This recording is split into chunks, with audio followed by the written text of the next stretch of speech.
Hello guys, welcome to Study Spark. तो अब आज हम पढ़ने वाले हैं मॉलिक्यूलर बेसिस ऑफ इनहेरिटेंस को। ठीक है, तो चलिए स्टार्ट करते हैं।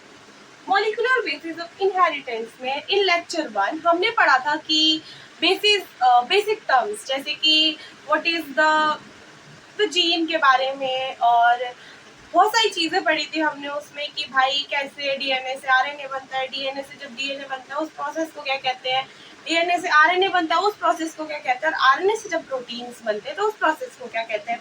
हमने पहले लेक्चर में जाना था कि भाई इनहेरिटेंस क्या होती है और क्या वेरिएशंस क्या होती है, हेरिडिटी क्या होती है। इन सब तीनों टर्म्स के बारे में हमने जान लिया था और तीनों टर्म्स में क्या कर लिया था, डिफरेंस भी जान लिया था। और किसी ने लेक्चर 1 नहीं देखा तो प्लीज जाकर लेक्चर 1 देखिए। ठीक है, चलिए स्टार्ट करते हैं।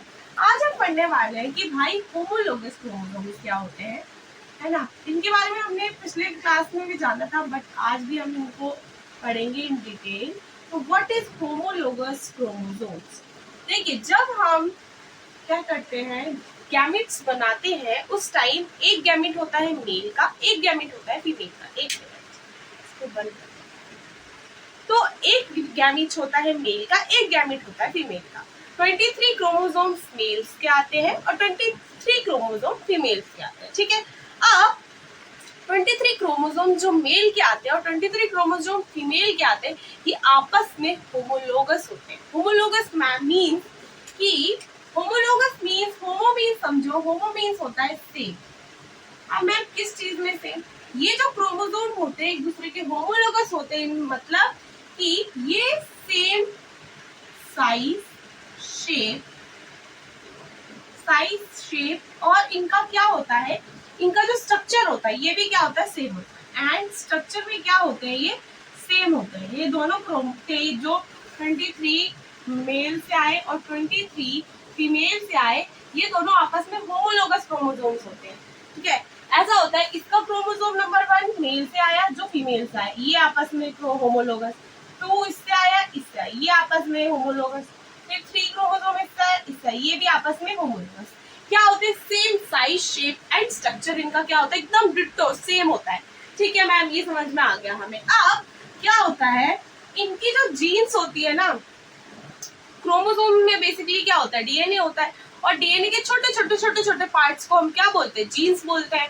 जीन ही क्या करता है, coding part of the DNA होता है, कि यही कोड करता है, यही एक्सप्रेस करता है कैरेक्टर्स को। ठीक है, तो क्या होता है कि in the chromosome, homologous chromosome, जो जीन्स होते हैं ये सेम साइट पे प्रेजेंट होते हैं और सेम कैरेक्टर के लिए क्या कर रहे होते हैं, एक्सप्रेस कर रहे होते हैं। बस इनके ट्रेट्स अलग हो जाते हैं। ट्रेट्स मतलब कि जैसे कि एक जीन है जो कि क्रोमोसोम नंबर 1 पर भी है और जो मेल से आया, और क्रोमोसोम नंबर 1 पे भी है जो मम्मी से आया है, यानी जो फीमेल से आया उस पे भी है। ठीक,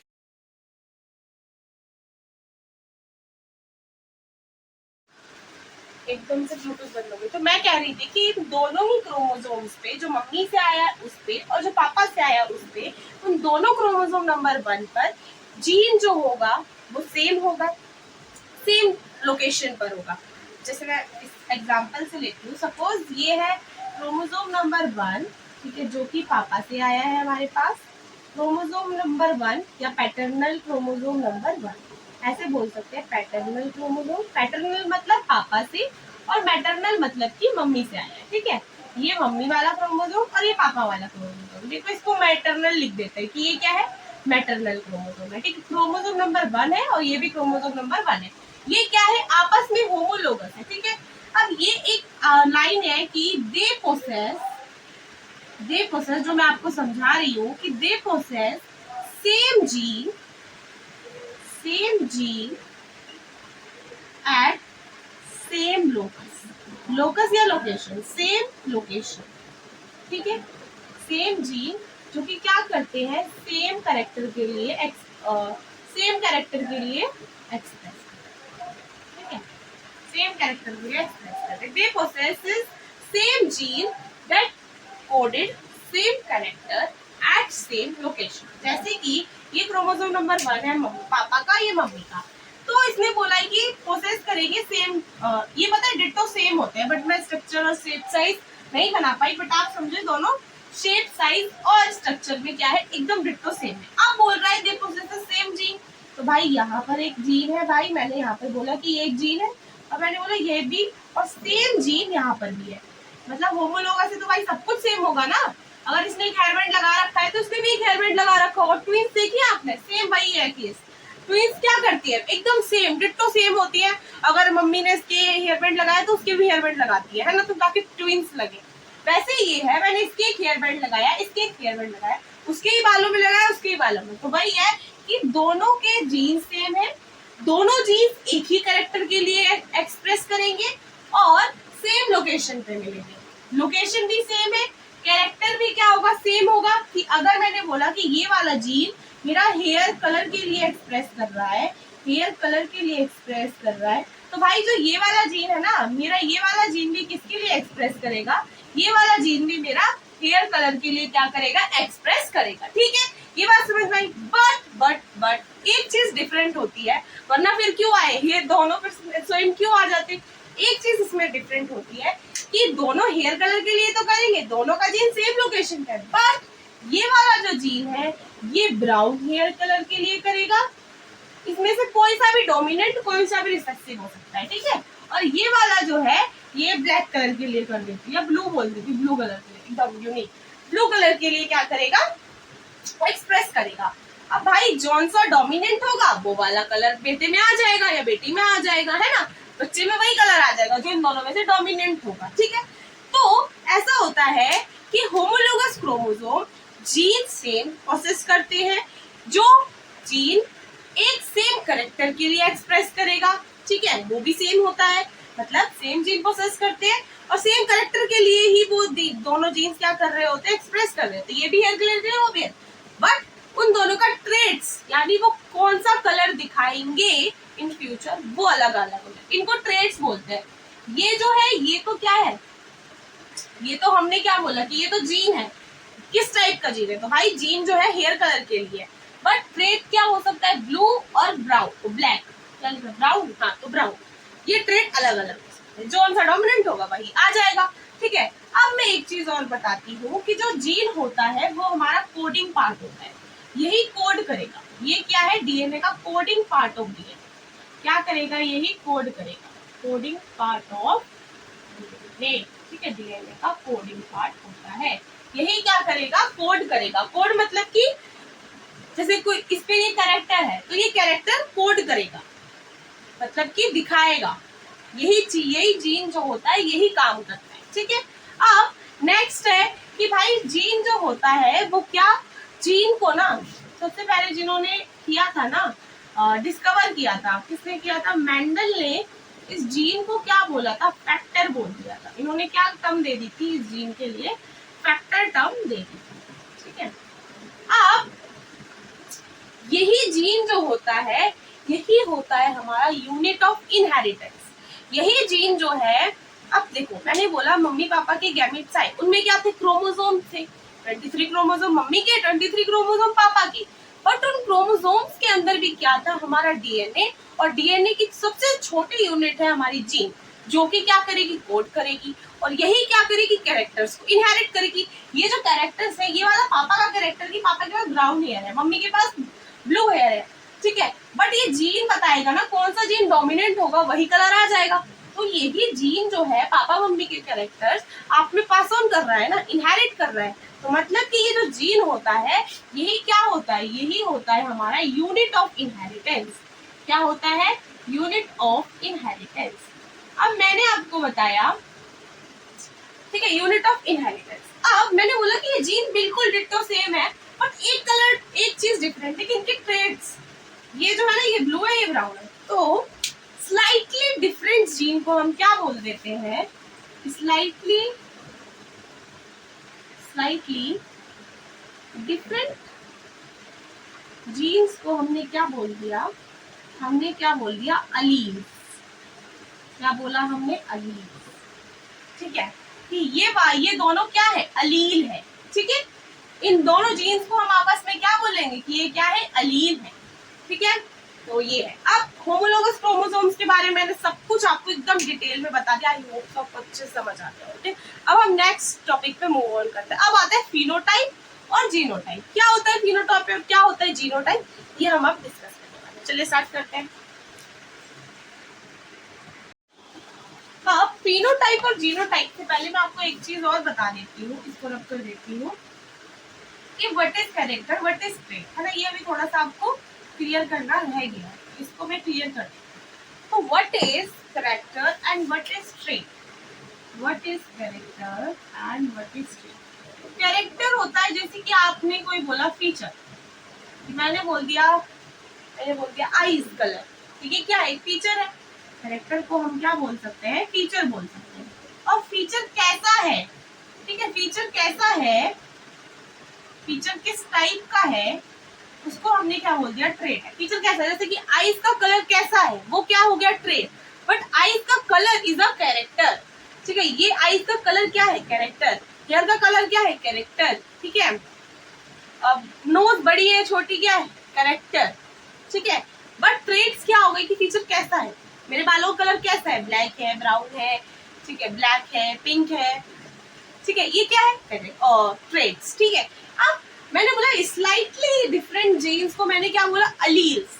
वैसे ही अलील्स और ट्रेट्स कुछ सिमिलर हो सकते हैं, सिमिलर आपको लग सकते हैं, बट ये सिमिलर नहीं होते। फीचर कैसा है वो ट्रेट है।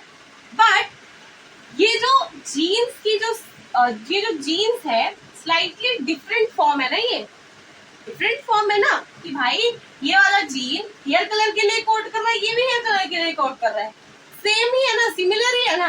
बट बस थोड़ा सा डिफरेंस किसकी वजह से आ जाता है कि ये ब्लू के लिए कर रहा है, ये ब्राउन के लिए कर रहा है ना। तो स्लाइटली डिफरेंट है फॉर्म में, तो इनको हमने अलील बोला, है ना। ये बात अलग है, इसको आप अलग रखिए, ये जीन के हैं, जीन का पर्सपेक्टिव है। ये ट्रेट क्या है और कैरेक्टर क्या है, इसको अलग रखो। कैरेक्टर आईज का कलर हो गया हमारा, लिखते जाते हैं कि आईज का कलर, ठीक है, ये क्या है, हमारा कैरेक्टर है। हेयर कलर, ये क्या है, हमारा कैरेक्टर है। ऐसे बहुत सारे हो सकते हैं, ठीक है, मैं 2 ही लिख देती हूँ अभी के लिए, है ना। ये क्या है, कैरेक्टर है। बट अब आईज का कलर मेरा ब्लू भी हो सकता है और आईज का कलर मेरा ब्लैक भी हो सकता है ना। बहुतों की होती है ना ऐसे, ब्लू ब्लैक रेड भी होती है किसी की, मम्मी की, मम्मी गुस्सा करती है तो रेड हो जाती है मेरी मम्मी की। तो ये क्या है, हेयर कलर। तो हेयर कलर भी क्या हो गया हमारे लिए, कैरेक्टर हो गया, hair colour. Okay, hair colour कैसा हो सकता है, हेयर कलर भी ब्लैक हो सकता है और ब्राउन हो सकता है, ठीक है। और किसी के कलर कुछ देखिए रेड भी होते हैं किसी किसी के हेयर कलर। तो ये क्या है, कलर करवा देते हैं, होता नहीं है, ठीक है। तो ये क्या है भाई, कैरेक्टर और ट्रेट में डिफरेंस आ गया है, ठीक है। अब मैं बात करती हूँ कि डोमिनेंट अलील क्या होता है और रिसेसिव अलील क्या होता है, ठीक है। डोमिनेंट अलील क्या होता है और रिसेसिव अलील क्या होता है। डोमिनेंट अलील जो होता है ये खुद से एक्सप्रेस कर देता है in presence of recessive Aleel. Recessive अलील की प्रेजेंस में भी ये खुद को क्या कर देता है, एक्सप्रेस कर देता है। itself express in presence of मतलब कि रिसेसिव अलील की प्रेजेंस में भी क्या कर देता है, ये खुद को एक्सप्रेस कर देता है। itself express in presence of recessive allele, ठीक है, रिसेसिव अलील। अब रिसेसिव अलील जो है ये क्या करता है, it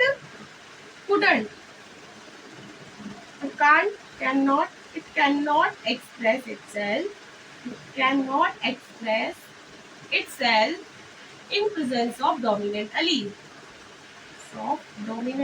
डोमिनेंट को डी लिख देती हूँ, अलील को ए लिख देती हूँ, ठीक है। डोमिनेंट अलील की प्रेजेंस में ये खुद को एक्सप्रेस नहीं कर पाता, जबकि ये खुद को एक्सप्रेस कर देता है। अब डोमिनेंट अलील, मैंने बोला अलील क्या है, स्लाइटली डिफरेंट फॉर्म ऑफ क्या है, जीन के स्लाइटली डिफरेंट फॉर्म है। मतलब कि दोनों जो है सेम है बट स्लाइटली डिफरेंट है, कि भाई ये दोनों ही जीन क्या कर रहे हैं, कोड तो कर रहे हैं हाइट के लिए, बट एक कर रहा है टॉल हाइट के लिए, एक कर रहा है डॉफ हाइट के लिए, तो स्लाइटली डिफरेंट हुए ना। तो ये कर रहा है सपोज डबल टी कर दिया हमने टॉल और स्मॉल टी कर दिया हमने डॉर्फ, तो ये कर तो रहे हैं दोनों हाइट के लिए, बट ये क्या कर रहा है, ये टॉल के लिए कर रहा है और ये डॉर्फ के लिए कर रहा है। तो ये क्या होगा, slightly different form of allele, sorry gene हो गए, तो इनको क्या बोल दिया हमने, अलील बोल दिया, ठीक है। जैसे कि मेरे पास ये है ये दो को हम ऐसे लिख देते हैं कि भाई एक के पास है कैपिटल टी, तो ये क्या करेगा, टॉल के लिए करेगा डोमिनेंट। अब एक आ गया डोमिनेंट, एक आ गया रिसेसिव, तो ये क्या करेगा, ये तब भी टॉल के लिए, क्योंकि तो जो डोमिनेंट अलील होता है वो एक्सप्रेस करता है in presence of recessive Aleel. Recessive अलील होगा फिर भी क्या करेगा, डोमिनेंट अलील अपने आप को एक्सप्रेस करेगा। ठीक है, तो ये भी क्या हो गया, टॉल हो गया। अब मैंने क्या किया, दोनों क्या कर दिया, रिसेसिव अलील गए। अब ये क्या करेगा, ये ड्वार्फ के लिए करेगा। अगर दोनों ही अलील्स क्या हो, रिसेसिव हो, तब क्या होता है, रिसेसिव अलील अपने आप को एक्सप्रेस करता है। लेकिन अगर एक हमारे पास डोमिनेंट अलील आ गया तो फिर क्या होगा, ये अपने आप को एक्सप्रेस नहीं करता, फिर तो डोमिनेंट वाला ही करता है, रिसेसिव नहीं कर पाता। ठीक है, तो ये होते हैं अलील के एक्सप्रेशन। ठीक है, अब इसके आगे हम पढ़ेंगे कि कैसे फिनोटाइप बनता है, कैसे जीनोटाइप बनता है। फिनोटाइप बेसिकली कैसे बनता है कि हम ऐसे करते हैं कि जैसे ये दोनों टॉल है तो इसकी फिनोटाइप आ गई 2:1। कैसे, ये देखने से फिनोटाइप जो होता है वो देखने से हम करते हैं कैलकुलेट, और जीनोटाइप जो होता है इनके बेसिस पे आता है कि डबल टी है, टी है या स्मॉल टी है, ऐसे आता है। वो मैं अभी बताऊंगी ना एकदम डिटेल। ठीक है, अभी आपको समझ में आ गया। इसके बाद हम पढ़ते हैं फिनोटाइप और जीनोटाइप। ठीक है,